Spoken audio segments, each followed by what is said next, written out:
Hello, Uggies Worldwide. I'm Dave Casler, amateur radio call sign KE0OG, here with another episode of Ask Dave.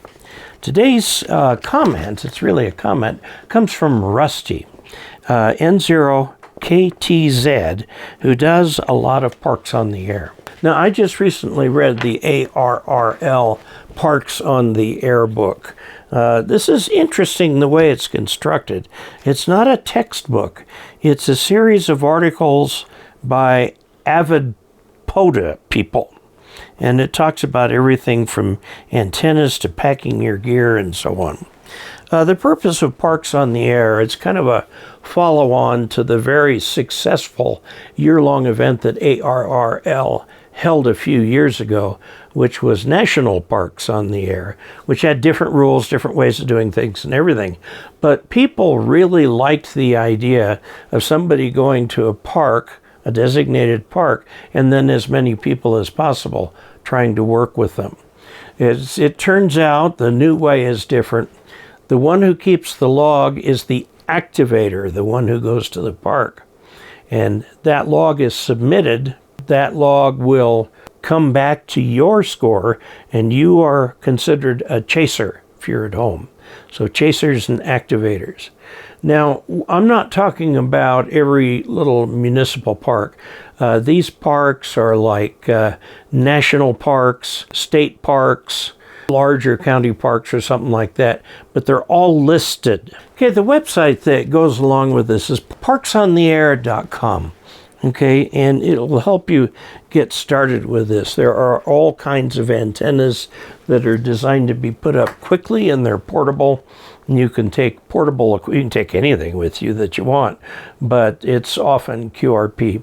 Doesn't have to be, though. What he is talking about here is people trying to work these people. It's the Parks on the Air activator that will call CQ. And basically, he or she will just call CQ POTA, and until they snag someone. Part of the exchange will be the park number.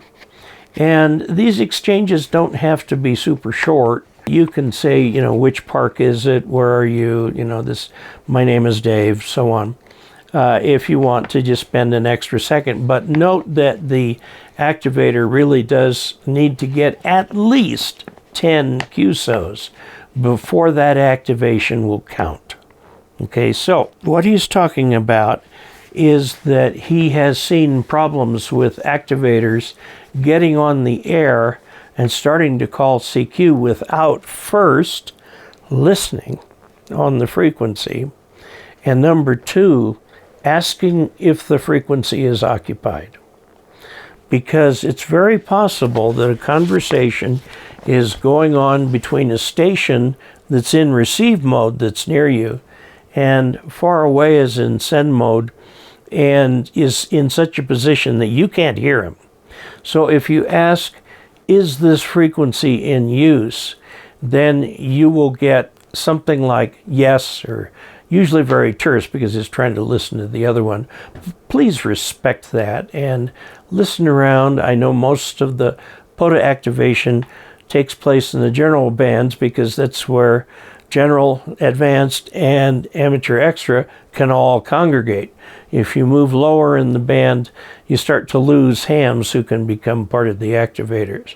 So do as Rusty suggests here. He's in Broomfield, Colorado, and there are lots of beautiful places in Colorado that you can go and activate. Now, note that there are no rules that you need permission to operate in the park, but I would suggest if it looks like you're going to disrupt things, get prior permission from the park ranger.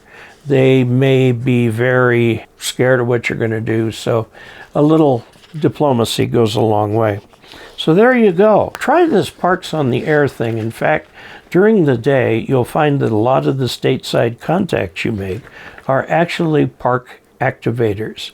So you can try chasing these and then try setting up something out in the wilderness or wherever that is a park. Note that before you engage in this activity, you need to register in the Parks on the Air parks.com page, so you can register, and then you'll be either a chaser or a activator. If you're the activator, you can turn in your log. You don't have to get prior permission from Parks on the Air or anything like that. I would suggest getting the book, this book right here.